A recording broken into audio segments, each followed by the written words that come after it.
नमस्कार दोस्तों, गुरुकुल एकेडमी में आप सभी का स्वागत है।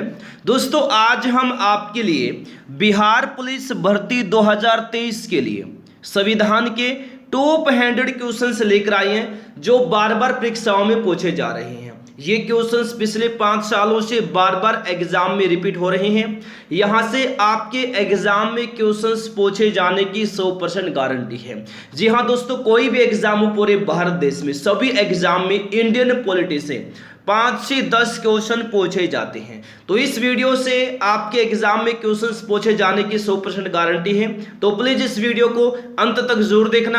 आपसे रिक्वेस्ट है, प्रत्येक क्वेश्चन का आंसर कमेंट बॉक्स में जरूर दे ताकि जो भी डाउट है साथ में ही क्लियर होते चले जाए। क्वेश्चंस अच्छे लगे क्लास को लाइक करें, अपने दोस्तों के पास शेयर करें। फ्री पीडीएफ के लिए टेलीग्राम चैनल को ज्वाइन करना। टेलीग्राम चैनल का लिंक इस क्लास के डिस्क्रिप्शन बॉक्स में दिया गया है। चलिएगा फिर क्वेश्चन स्टार्ट करते हैं। पहला क्वेश्चन देखिए, उच्चतम न्यायालय के अधिकार क्षेत्र को बढ़ाने का अधिकार किसके पास है? तो संसद के पास है। सी ऑप्शन रहेगा राइट आंसर। दोस्तों, सुपरफास्ट रिवीजन क्लास है, कम टाइम में ज़्यादा क्वेश्चन। आपसे रिक्वेस्ट है, प्रत्येक क्वेश्चन का आंसर कमेंट बॉक्स में दीजिए ताकि जो भी डाउट है क्लियर हो जाए और अच्छे से क्वेश्चंस आपको याद भी हो जाए। ठीक है, चलिए नेक्स्ट है, भारत के सर्वोच्च न्यायालय की जो स्थापना है कब हुई थी? ये क्वेश्चन महत्वपूर्ण है। तो भारत के सर्वोच्च न्यायालय की स्थापना कब हुई थी? तो ये हुई थी 28 जनवरी 1950 को। कब हुई थी? 28 जनवरी 1950 को हुई थी। तो बी ऑप्शन होगा राइट आंसर। नेक्स्ट है, सर्वोच्च न्यायालय में मुख्य न्यायाधीश सहित कुल कितने न्यायाधीश हो सकते हैं? कुल कितने न्यायाधीश हो सकते हैं? ये महत्वपूर्ण क्वेश्चन है। तो कुल 34 न्यायाधीश, मुख्य न्यायाधीश सहित कुल कितने न्यायाधीश हो सकते हैं सर्वोच्च न्यायालय में? तो डी ऑप्शन रहेगा राइट आंसर, 34 न्यायाधीश। तो मुझे एक बार बताना कि वर्तमान में भारत के मुख्य न्यायाधीश कौन है, प्लीज कमेंट करके जरूर बताना। नेक्स्ट, उच्चतम न्यायालय के न्यायाधीशों की संख्या में वृद्धि करने की शक्ति किसको प्राप्त है? किसको प्राप्त है? संसद को प्राप्त है। सी ऑप्शन रहेगा राइट आंसर, संसद। नेक्स्ट है, उच्चतम न्यायालय के न्यायाधीश किस प्रक्रिया के द्वारा हटाए जा सकते हैं? ये भी महत्वपूर्ण क्वेश्चन है। तो राष्ट्रपति के द्वारा संसद की अनुशंसा पर हटाए जा सकते हैं उच्चतम न्यायालय के न्यायाधीश। ऑप्शन नंबर बी इस क्वेश्चन का राइट आंसर होगा। नेक्स्ट है, सामान्यतः उच्चतम न्यायालय सभी मामलों की सुनवाई नई दिल्ली में करता है, परंतु किसके अनुमोदन से वह किसी अन्य स्थान पर भी सुनवाई कर सकता है? दोस्तों, आपसे एक रिक्वेस्ट कर रहा हूं, हिस्ट्री को इंडियन पॉलिटी को आप हल्के में मत लीजिए। प्रत्येक एग्जाम में 5 से 10 क्वेश्चन इंडियन पॉलिटी से पूछे जा रहे हैं और इंडियन पॉलिटी को धीरे धीरे मैं कवर करवा रहा हूं। आपसे हाथ जोड़कर विनती है, प्लीज प्रत्येक क्लास को कंप्लीट लिया करें, तब जाकर पॉलिटी कवर हो पाएगी। ठीक है, लगभग दोस्तों आपको मैं 1000 क्वेश्चन इंडियन पॉलिटी के प्रोवाइड करवा दूंगा, वहीं से 8-10 क्वेश्चन आ जाएंगे, बाहर से कुछ नहीं आएगा। ठीक है, तो रिक्वेस्ट है प्रत्येक क्लास कंप्लीट लिया करें। ये क्वेश्चन, ये क्लास बिहार पुलिस ही नहीं, कोई भी एग्जाम हो, पूरे भारत देश में कोई भी एग्जाम हो, सभी के लिए ब्रह्मास्त्र है, सभी के लिए। रेलवे, एसएससी, बैंक या किसी स्टेट में कोई और एग्जाम है, UP police, UP triple C PT, MP police, Delhi police, RPF, सभी के लिए ब्रह्मास्त्र है। ठीक है, देखिए सामान्यतः उच्चतम न्यायालय सभी मामलों की सुनवाई नई दिल्ली में करता है, परंतु किसके अनुमोदन से वह किसी अन्य स्थान पर भी सुनवाई कर सकता है? तो ये उच्चतम न्यायालय के अनुमोदन से। तो डी ऑप्शन रहेगा राइट आंसर। नेक्स्ट है, भारतीय संविधान का कौन सा अनुच्छेद संवैधानिक विवाद में सर्वोच्च न्यायालय के अपीलीय क्षेत्राधिकार से संबंधित है? तो ये अनुच्छेद 134(1) के अंतर्गत। तो बी ऑप्शन रहेगा इस क्वेश्चन का राइट आंसर। नेक्स्ट है, उच्चतम न्यायालय में संविधान के निर्वाचन से संबंधित मामलों की सुनवाई करने के लिए न्यायाधीशों की संख्या कम से कम कितनी होनी चाहिए? तो कम से कम 5 होनी चाहिए न्यायाधीशों की संख्या। ए ऑप्शन रहेगा राइट आंसर। नेक्स्ट है, केंद्र और राज्यों के मध्य होने वाले विवादों का निर्णय करने की भारत के उच्चतम न्यायालय की शक्ति आती है। तो ये इसकी मूल अधिकारिता के अंतर्गत आती है। ठीक है, तो डी ऑप्शन रहेगा इस क्वेश्चन का दूसरा राइट आंसर। नेक्स्ट है, उच्चतम न्यायालय ने संविधान के मूल ढांचे का सिद्धांत किस वाद में प्रतिपादित किया है? तो ये केशवानंद भारती बनाम केरल राज्य 1973 में प्रतिपादित किया है। सी ऑप्शन होगा इस क्वेश्चन का राइट आंसर। नेक्स्ट है, संविधान का कौन सा अनुच्छेद उच्चतम न्यायालय को उसके द्वारा दिए गए निर्णय अथवा आदेश के पुनर्विलोकन हेतु अधिकृत करता है? तो ये अनुच्छेद 137 के तहत करता है। ठीक है, तो बी ऑप्शन रहेगा इस क्वेश्चन का राइट आंसर। नेक्स्ट, भारत में संविधान की मूल संरचना यानी बुनियादी ढांचा के सिद्धांत का स्रोत है कौन है? न्यायिक समीक्षा, न्यायिक समीक्षा। ठीक है, डी ऑप्शन रहेगा इस क्वेश्चन का राइट आंसर। नेक्स्ट है, संविधान की व्याख्या करने का अंतिम अधिकार किसे है? तो यह है सर्वोच्च न्यायालय को। ए ऑप्शन रहेगा राइट आंसर। नेक्स्ट है, उच्च न्यायालय और उच्चतम न्यायालय की अधिकारिता के अंतर्गत कौन से मामले आते हैं? कौन से मामले आते हैं? मूल अधिकारों का प्रवर्तन आता है। तो बी ऑप्शन रहेगा इस क्वेश्चन का राइट आंसर, मूल अधिकारों का प्रवर्तन। नेक्स्ट है, भारतीय संविधान का संरक्षक कौन है? भारतीय संविधान का संरक्षक कौन है? सर्वोच्च न्यायालय भारतीय संविधान का संरक्षक है। सी ऑप्शन रहेगा दोस्तों राइट आंसर। नेक्स्ट है, भारत के प्रथम दलित मुख्य न्यायाधीश कौन थे? भारत के प्रथम दलित मुख्य न्यायाधीश कौन थे? न्यायमूर्ति के.जी. बालकृष्णन थे। ठीक है, ए ऑप्शन रहेगा राइट आंसर, न्यायमूर्ति के.जी. बालकृष्णन। ठीक है, नेक्स्ट है, संविधान की व्याख्या से संबंधित सभी विवाद सर्वोच्च न्यायालय के समक्ष किस अधिकारिता के अंतर्गत आते हैं? तो ये आते हैं प्रारंभिक क्षेत्राधिकार के अंतर्गत। ठीक है, बी ऑप्शन रहेगा इस क्वेश्चन का राइट आंसर। नेक्स्ट है, कानूनी मामलों पर उच्चतम न्यायालय से किसे परामर्श लेने का अधिकार है? राष्ट्रपति को परामर्श लेने का अधिकार है। ठीक है, तो डी ऑप्शन रहेगा इस क्वेश्चन का राइट आंसर। नेक्स्ट है, भारतीय संविधान के किस अनुच्छेद के अंतर्गत सर्वोच्च न्यायालय भारतीय नागरिकों के मौलिक अधिकारों की सुरक्षा करता है? तो ये अनुच्छेद 32 के अंतर्गत करता है। सी ऑप्शन रहेगा दोस्तों राइट आंसर। नेक्स्ट है, सर्वोच्च न्यायालय के न्यायाधीश नियुक्त होने के लिए किसी व्यक्ति को कम से कम कितने वर्ष तक उच्च न्यायालय में वकालत करनी चाहिए? तो 10 वर्ष तक। ठीक है, याद रखना कितने वर्ष तक? 10 वर्ष तक। डी ऑप्शन रहेगा राइट आंसर। नेक्स्ट है, भारत के न्यायालयों में से किसे या किन्हें अभिलेख न्यायालय माना जाता है? किसको माना जाता है? उच्च न्यायालय और उच्चतम न्यायालय को। तो डी ऑप्शन रहेगा इस क्वेश्चन का राइट आंसर। अगर आपने अभी तक क्लास को लाइक नहीं किया है, जल्दी से सभी फटाफट क्लास को लाइक करें, अपने दोस्तों के पास शेयर कर देंगे, सभी से रिक्वेस्ट है। चलिए नेक्स्ट क्वेश्चन देखिए, लोकहितवाद की संकल्पना का उद्गम किस देश से हुआ था दोस्तों? तो संयुक्त राज्य अमेरिका से हुआ है लोकहितवाद की संकल्पना का उद्गम। ए ऑप्शन होगा राइट आंसर। नेक्स्ट, राज्य का कार्यकारी एवं संवैधानिक प्रमुख कौन होता है?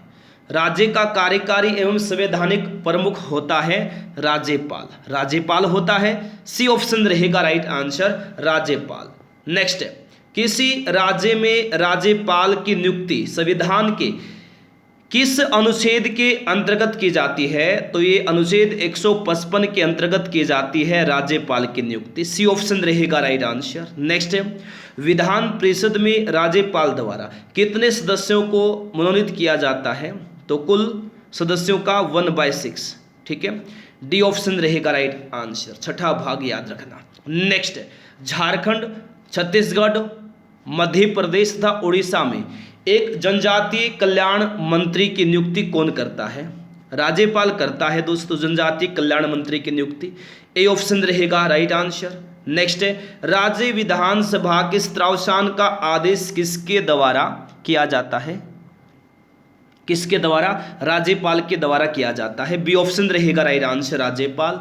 नेक्स्ट है, राज्यपाल किससे सलाहकर जिला न्यायाधीशों की नियुक्ति, स्थानांतरण और प्रोन्नति कर सकता है? तो उच्च न्यायालय की सलाह पर। ठीक है, सी ऑप्शन रहेगा राइट आंसर। नेक्स्ट है, राज्यपाल के वेतन और भत्ते किस निधि से दिए जाते हैं? राज्य के संचित निधि से दिए जाते हैं राज्यपाल के वेतन और भत्ते।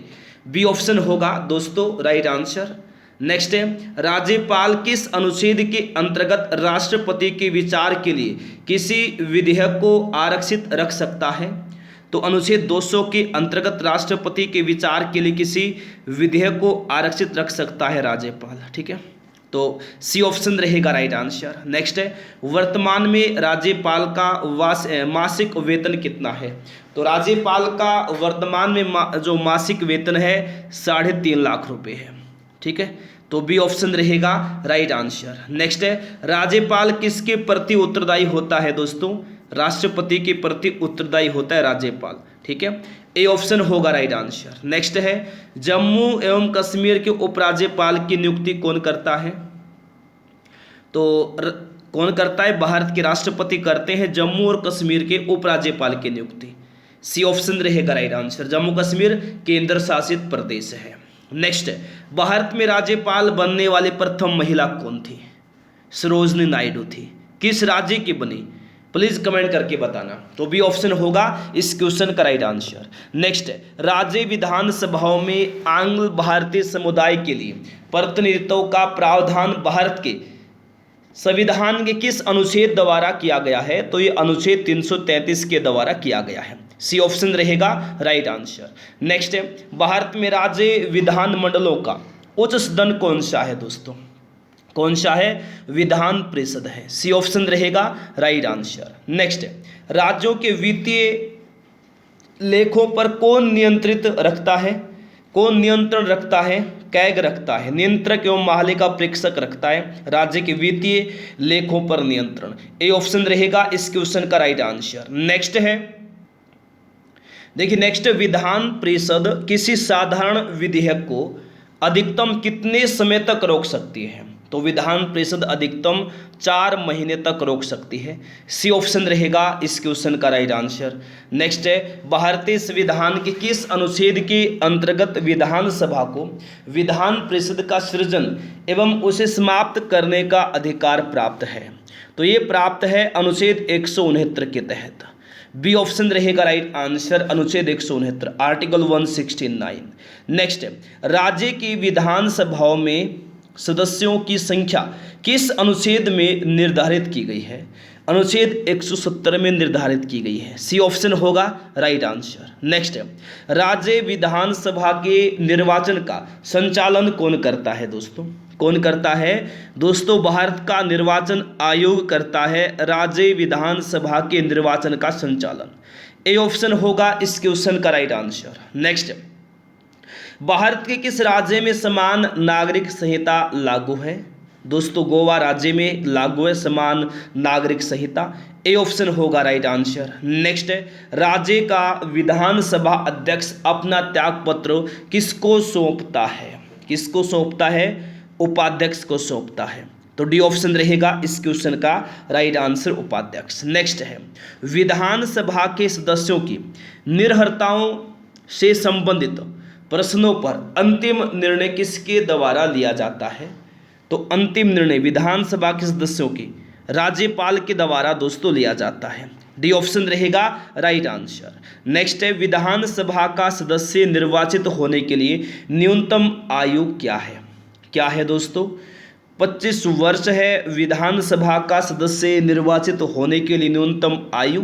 डी ऑप्शन रहेगा राइट आंसर, 25 वर्ष। नेक्स्ट है, राज्य सरकार के मंत्रियों के वेतन एवं भत्तों का निर्धारण किसके द्वारा किया जाता है? किसके द्वारा किया जाता है दोस्तों? तो ये राज्य विधानसभा के द्वारा किया जाता है। किसके द्वारा? राज्य विधानसभा के द्वारा। ए ऑप्शन रहेगा इस क्वेश्चन का राइट आंसर। नेक्स्ट है, वर्ष 1956 में कितने पुनर्गठित राज्यों में द्विसदनीय विधानमंडल थे? तो 5 राज्यों में द्विसदनीय विधानमंडल थे। सी ऑप्शन रहेगा राइट आंसर। नेक्स्ट, प्रथम महिला मुख्यमंत्री भारत की किस राज्य में बनी? उत्तर प्रदेश राज्य में बनी।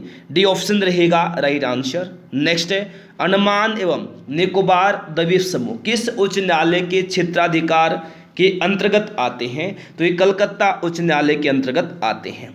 ए ऑप्शन होगा राइट आंसर। नेक्स्ट है, उच्च न्यायालय के न्यायाधीशों के वेतन और भत्ते किस निधि से दिए जाते हैं? तो ये राज्य की संचित निधि से दिए जाते हैं। ठीक है, बी ऑप्शन रहेगा राइट आंसर, राज्य की संचित निधि से। नेक्स्ट है, उच्चतम न्यायालय के निर्णय से पूर्व किस उच्च न्यायालय ने यह निर्णय दिया है कि एक ही बार में 3 बार तलाक कहने से तलाक होना गैर कानूनी है? तो ये दोस्तों याद रखना, इलाहाबाद उच्च न्यायालय ने, इलाहाबाद उच्च न्यायालय के निर्णय से पूर्व उच्चतम न्यायालय के निर्णय से पूर्व किस उच्च न्यायालय ने यह निर्णय दिया है? तो ये इलाहाबाद उच्च न्यायालय ने निर्णय दिया है कि एक ही बार में 3 बार तलाक कहने से तलाक होना गैर कानूनी है। ए ऑप्शन रहेगा राइट आंसर। नेक्स्ट है, एक उच्च न्यायालय का न्यायाधीश अपना त्यागपत्र किसको संबोधित करता है, किसको देता है? तो ये राष्ट्रपति को देता है उच्च न्यायालय का न्यायाधीश अपना त्यागपत्र। सी ऑप्शन रहेगा राइट आंसर। नेक्स्ट है, उच्च न्यायालय के न्यायाधीश की सेवानिवृत्ति की आयु क्या है? तो ये 62 वर्ष है दोस्तों उच्च न्यायालय के न्यायाधीश की सेवानिवृत्ति की आयु। डी ऑप्शन रहेगा इस क्वेश्चन का राइट आंसर। नेक्स्ट है, जब सर्वोच्च न्यायालय किसी व्यक्ति अथवा संस्था को उसके दायित्वों के निर्वहन हेतु रिट जारी करता है तो उस लेख को क्या कहते हैं? क्या कहते हैं? परमादेश कहते हैं। ए ऑप्शन रहेगा राइट आंसर, परमादेश। नेक्स्ट है, भारत में उच्च न्यायालयों की कुल संख्या कितनी है? 25 है भारत में उच्च न्यायालयों की कुल संख्या। ए ऑप्शन रहेगा इस क्वेश्चन का दोस्तों राइट आंसर। नेक्स्ट है, राज्य के उच्च न्यायालय का मुख्य क्षेत्राधिकार के अंतर्गत कौन सा अधिकार नहीं आता? कौन सा अधिकार नहीं आता?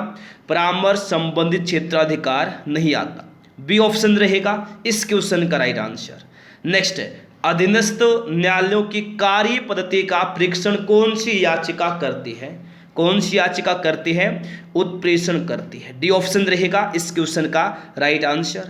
नेक्स्ट है, भारत के संविधान के अनुसार जिला न्यायाधीश के अंतर्गत कौन सम्मिलित नहीं होता? कौन सम्मिलित नहीं होता? अधिकरण न्यायाधीश सम्मिलित नहीं होता। ए ऑप्शन रहेगा राइट आंसर। नेक्स्ट, निवारक निरोध के अंतर्गत एक व्यक्ति को बिना मुकदमा चलाए कितने समय तक बंदी बनाकर रखा जा सकता है? तो 3 माह तक बंदी बनाकर रखा जा सकता है। डी ऑप्शन रहेगा राइट आंसर। नेक्स्ट है, इलाहाबाद उच्च न्यायालय का गठन कब हुआ था? इलाहाबाद उच्च न्यायालय का गठन हुआ था 1866 में। सी ऑप्शन होगा राइट आंसर। नेक्स्ट देखिए, न्यायालय में कार्यवाही लंबित होने की दशा में लागू की जाती है। क्या लागू की जाती है? उत्प्रेषण लागू किया जाता है। बी ऑप्शन रहेगा राइट आंसर। नेक्स्ट है, किस सूची के विषयों पर केंद्र व राज्य सरकारें दोनों कानून बना सकती हैं? दोस्तों क्लास को लाइक नहीं किया है लाइक करें, शेयर नहीं किया है जल्दी से शेयर कर दें। तो किस सूची के विषयों पर केंद्र व राज्य सरकारें दोनों कानून बना सकती हैं? तो समवर्ती सूची के विषयों पर। सी ऑप्शन रहेगा राइट आंसर। नेक्स्ट, केंद्र राज्य के मध्य विषयों का बंटवारा किस अनुसूची में है? तो ये 7वीं अनुसूची में। किसमें? 7वीं अनुसूची में। सी ऑप्शन होगा राइट आंसर। नेक्स्ट, केंद्र राज्य संबंधों पर वर्ष 1971 में राजमन्नार समिति का गठन किस राज्य के द्वारा किया गया था? तो ये तमिलनाडु राज्य के द्वारा किया गया था। ए ऑप्शन होगा राइट आंसर। नेक्स्ट, क्षेत्रीय परिषदों का सृजन किसके माध्यम से किया गया है दोस्तों? तो संसदीय कानून के द्वारा किया गया है। सी ऑप्शन रहेगा राइट आंसर। नेक्स्ट है, अंतर्राज्यीय परिषद का उपबंध किस अनुच्छेद में किया गया है? तो ये अनुच्छेद 263 में, आर्टिकल 263 में किया गया है अंतर्राज्यीय परिषद का उपबंध। तो डी ऑप्शन रहेगा राइट आंसर, अनुच्छेद 263 आर्टिकल 263। नेक्स्ट, रेडियो या दूरदर्शनों के विज्ञापनों पर कर कौन लगाता है? कर कौन लगाता है? राज्य सरकार लगाती है कर। ऑप्शन नंबर बी होगा राइट आंसर। नेक्स्ट, केंद्र तथा राज्यों के मध्य शक्तियों का विभाजन किस अनुच्छेद के अंतर्गत किया जाता है? तो ये अनुच्छेद 245 तथा 246 के अंतर्गत किया जाता है। सी ऑप्शन हो जाएगा इस क्वेश्चन का राइट आंसर। नेक्स्ट है, अंतर्राज्यीय परिषद का पदेन अध्यक्ष कौन होता है? अंतर्राज्यीय परिषद का पदेन अध्यक्ष कौन होता है दोस्तों? प्रधानमंत्री होता है। कौन होता है? प्रधानमंत्री होता है। ए ऑप्शन होगा राइट आंसर। नेक्स्ट है, संघ द्वारा कौन सा कर लगाया व वसूला जाता है तथा संघ तथा राज्यों में बांटा जाता है। संघ द्वारा कौन सा कर लगाया या वसूला जाता है तथा संघ और राज्यों में बांटा जाता है, तो ये कर है कृषि आय के अतिरिक्त आय पर कर। कृषि आय के अतिरिक्त आय पर कर, सी ऑप्शन होगा राइट आंसर। नेक्स्ट, सरकारिया आयोग का गठन कब किया गया था। दोस्तों जो क्वेश्चन पॉलिटी के मैं करवा रहा हूं, इनसे बाहर आपके एग्जाम में कोई भी क्वेश्चन नहीं आएगा, गारंटी से कहता हूं। सरकारिया आयोग का गठन किया गया था मार्च 1983 में, डी ऑप्शन होगा राइट आंसर। नेक्स्ट है, संविधान के किस अनुच्छेद में प्रावधान किया गया है कि विधि के प्राधिकार के बिना न तो कोई कर लगाया जा सकता है और न ही एकत्रित किया जा सकता है।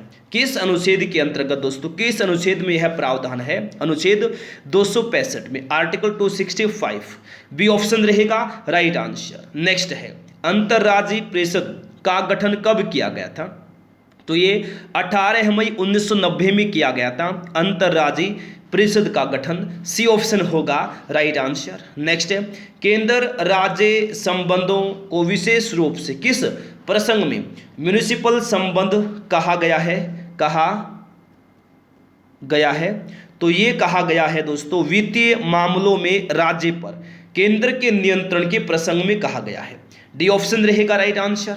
नेक्स्ट, भारतीय संविधान के किस भाग में केंद्र राज्य विधायी संबंधों का विवरण दिया गया है? किस भाग में दोस्तों, किस भाग में दिया गया है? भाग 11 में दिया गया है, भाग 11 में दिया गया है, ए ऑप्शन रहेगा इस क्वेश्चन का राइट आंसर, भाग 11, ऑप्शन नंबर ए। नेक्स्ट, जल संबंधी विवादों का न्याय निर्णय किस अनुच्छेद के अंतर्गत आता है?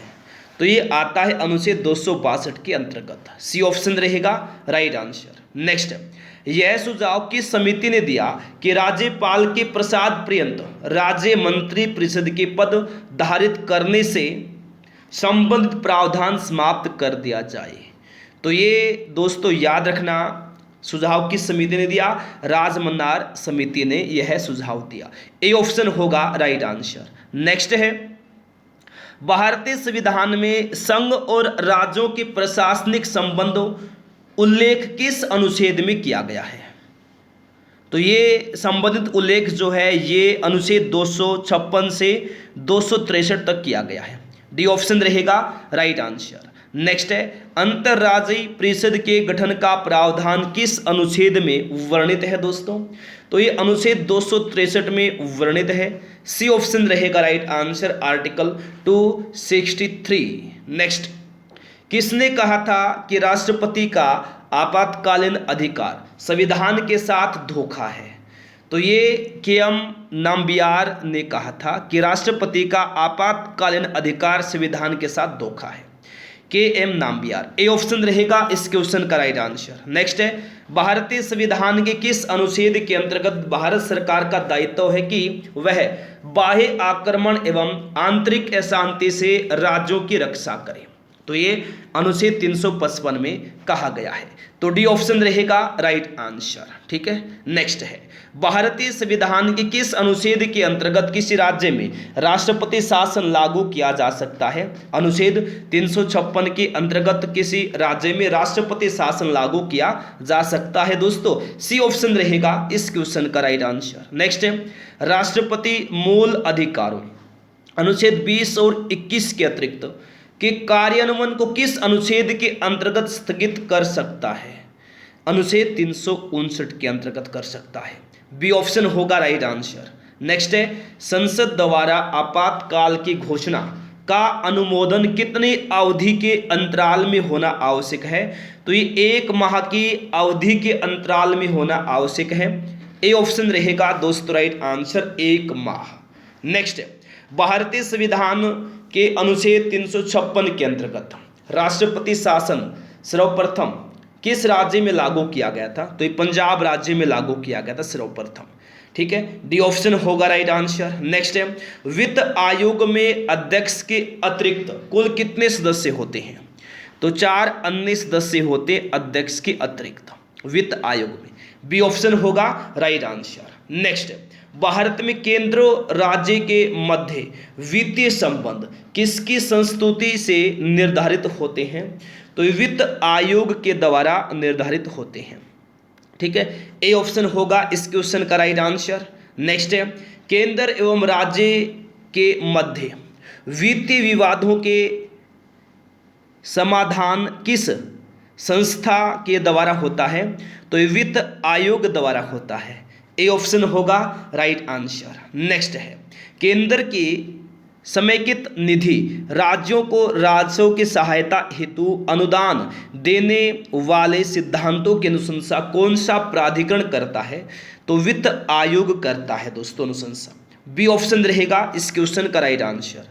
नेक्स्ट है, योजना आयोग की स्थापना कब हुई थी? योजना आयोग की स्थापना हुई थी 15 मार्च 1950 में।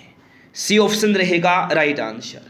नेक्स्ट है, योजना आयोग के प्रथम अध्यक्ष कौन थे? महत्वपूर्ण क्वेश्चन है।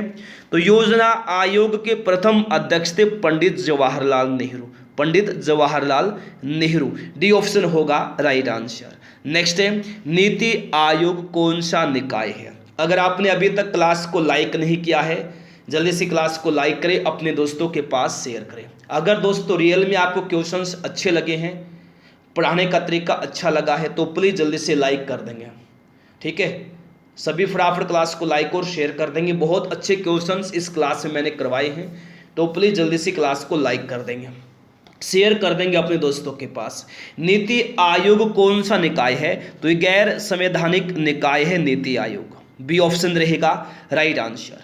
नेक्स्ट है, योजना आयोग के स्थान पर नीति आयोग का गठन कब किया गया दोस्तों? तो ये 1 जनवरी 2015 को किया गया गठन।